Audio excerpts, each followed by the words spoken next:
Re-releases and special editions of albums are pretty common. It's a way of reselling a favorite album while giving something new and interesting to the fans. You can have remasters, bonus tracks, or even a full remix of the original album to show a brand new side of the original. Sometimes they're a blessing, and sometimes less so, but they all provide something interesting and something worthy of scrutiny. My name is Michael, and across this series we'll be looking at various remixes of famous albums and how they shed new light on their source material and even improve on it, or fail to live up to its expectations. This is the remix. 50 years ago this year, Pink Floyd released Wish You Were Here, a sentence I recently learned will deal instant psychic damage to anybody of my parents' age. Wish You Were Here is, by an incredible distance, my favorite Pink Floyd album. It is one of my favorite albums in general. If I want to point to a band in perfect balance, I point to this record.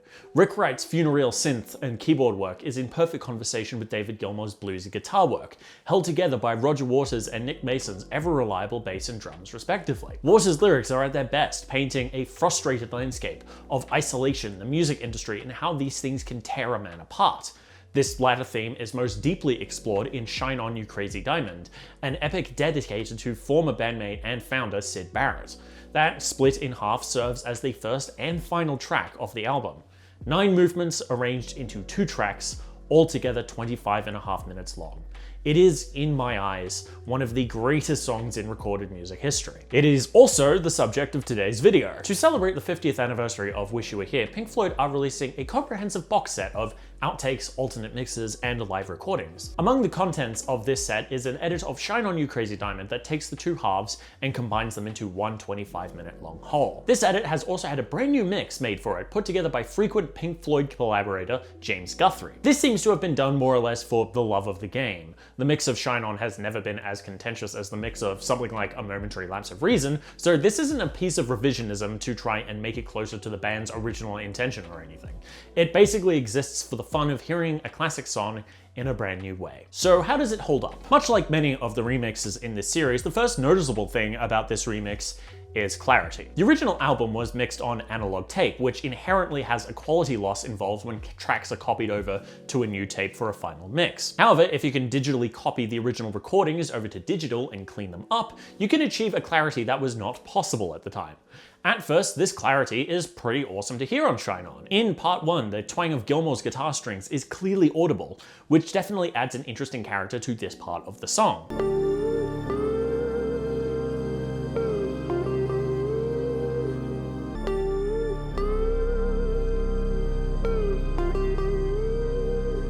Mason's drums have been cleaned up and brought up in the mix, allowing the listener to hear more of his contributions to the song.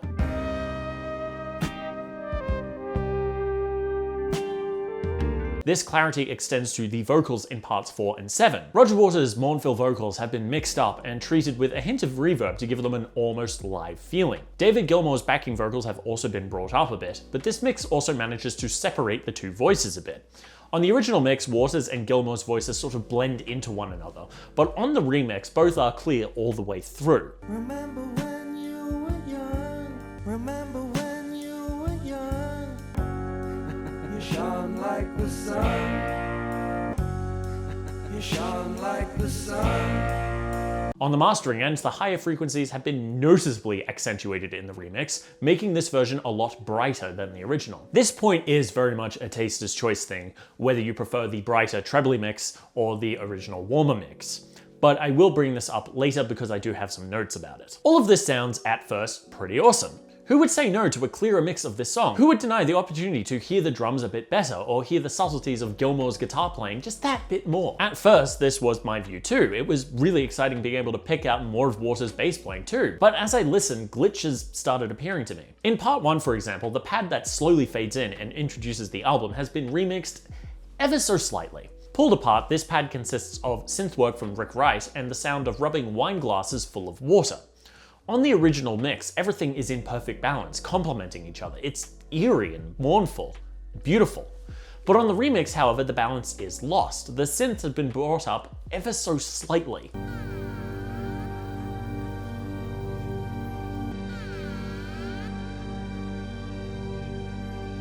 It's a subtle change, I grant you, but the change is there. This becomes the theme of this remix. Yes, it is clearer, but there was a balance to the original mix. On the remix, they do not respect the balance, as that one guy said in that film with Demi Moore about that substance that creates a younger alter ego for you. Nosferatu, I think it was called. Take parts 4 and 7 for example. Yes, the vocals have been turned up. Yes, they are clearer, but now they kind of sit on top of the instruments rather than complement them. Again, this isn't a fatal change or anything, but it is worth noting. No, the more troubling changes are the ones that sort of begin to take away from the magic of the original song in a way. Dramatic, maybe, but let's have a listen to what I mean. Let's start with the beginning of part 2 with that iconic 4-note motif. On the original mix, it plays over the synth and wine glasses pad from part 1. That pad pulls back a little to allow those notes to ring out, but the two components still complement one another. But on the remix, that balance is upset. The pad is pulled back too far into the mix.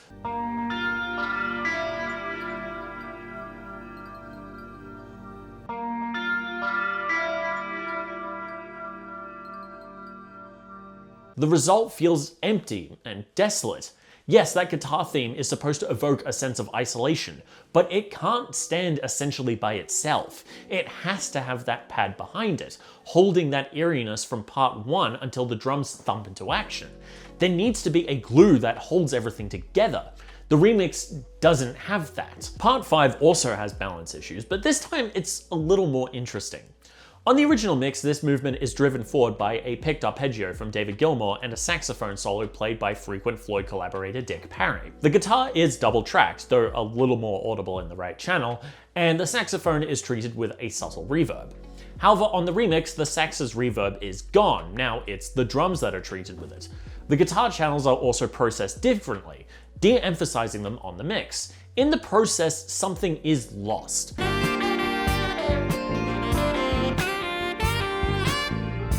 Some of the spark of the track, some of its life has been taken away. I'm really struggling to actually verbalize what it is this change takes away from part 5, but I can feel it, and it feels wrong.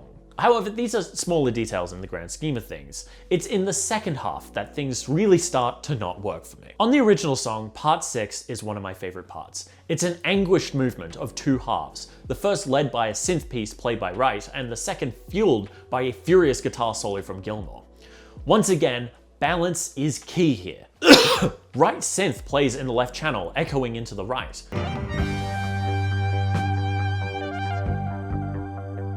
Gilmour's solo is double-tracked, complemented by the double-tracked rhythm guitars, synth pads, and occasional interjections from Wright's synth lead from earlier.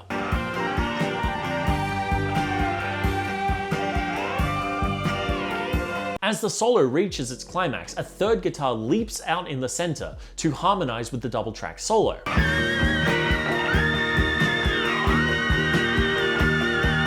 It's pretty much a perfect mix. In an ideal world, a remix of this would respect this balance, but seek to bring clarity to it. Maybe bring the drums up a little, that'd be good. Guthrie's mix utterly misses the point of what makes part 6 so special, in my opinion. Now, things start out okay. Wright's synth lead has been moved over to the center, echoing all around the stereo image.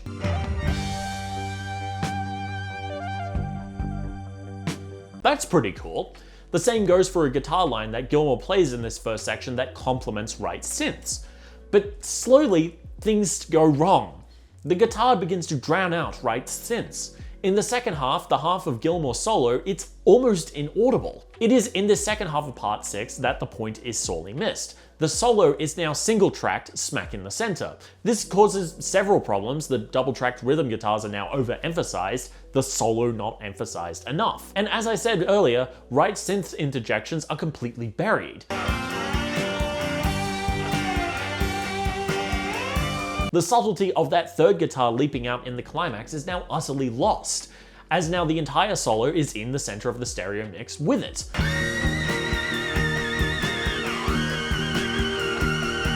The balance that made this such a special part of the song has been upset. I just can't think of a reason to do this. Now, for a moment, things are fine in part 7. But then part 8, another one of my favorites, hits. And again, things sound pretty good to begin with. Everything's clearer, that's cool. There's a little chorus added to one of the guitars that makes it sound a little more spacey. That kind of rocks.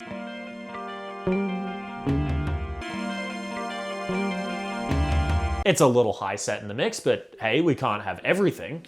But then the synths and guitars enter. On the original mix, the synths are double-tracked and the guitar placed in the center. This setup helps sell that, sonically, this is kind of a conversation between Wright and Gilmour, one of the staples of Pink Floyd instrumentals. But on the remix, the synths and the guitars have been swapped over. The synth is now center stage, and the two guitar tracks pushed to the left and right. I'm not against this in principle, you can still do the conversation between Wright and Gilmour this way, but for reasons known only to Guthrie, they've also been turned down in the mix. The focus is now the rhythm section, Mason's drums and Waters' bass taking the spotlight.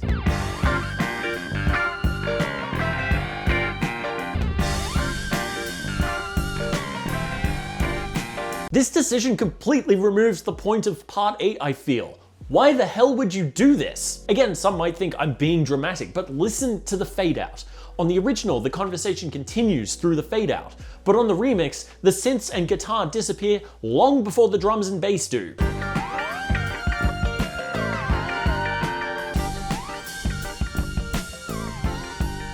It leaves this tail end of part 8 sounding empty and desolate. It's puzzling and makes the transition between parts 8 and 9 feel a lot looser and more disconnected. And then we come to, at last, part 9.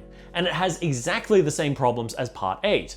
Part 9 on the original mix is a mournful funeral march, led entirely by Wright. He plays piano and organ in the left channel, and a synth line in center. Mason and Waters provide the rhythm section, of course, but they aren't doing anything particularly flashy. Here, their job is to allow Wright to take center stage. Same goes for some occasional accents provided by Gilmour on guitar, which makes it monumentally baffling that most of Wright's contributions are pulled back in the remix in favor of emphasizing the rhythm section.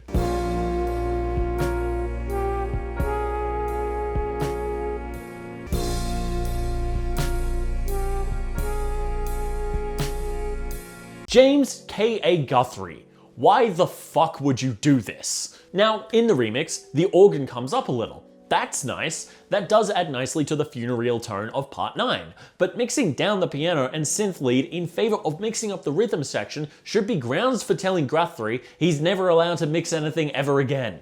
I like the drums and bass, but they are simple, subtle lines in favor of supporting Wright. They are not meant to be the driving force of this part. What the hell is happening? Sure, the remix is clearer than this part of Shine On has ever been, but at what cost? And this, I feel, is the takeaway of this mix in general. Yes, it is much clearer, but it comes at the cost of misunderstanding some of what made this song so special. The delicate balance between performers complementing one another's work has been upset in favor of, I don't know, something different? And this doesn't even touch on some of my pettier nitpicks, which for the sake of posterity, I'll list anyway. The long fade-outs that open and close the track have been drastically shortened, which is a change I can at least understand, allowing the listener to hear more of the subtleties in the song's opening and closing, but I'm not sure I personally like anyway. The point is, I really don't think this remix was worth the exercise. I mean, in the sense that we hear some of the song with a bit more clarity, yes, I suppose the argument could be made that it was worth it. But as an alternate look at the song, I fear it doesn't work. Without that balance that made both this song and the full album so special, something is lost. The thing that makes this album my favorite Floyd album of all time is no longer there. So for Shine On You Crazy Diamond, I must say I will stick to the original mix any day of the week. But what do you think? Do you agree, or do you think I'm being a little harsh? Let me know in the comments, like, sub, all of that silly shit, and I will see you next time.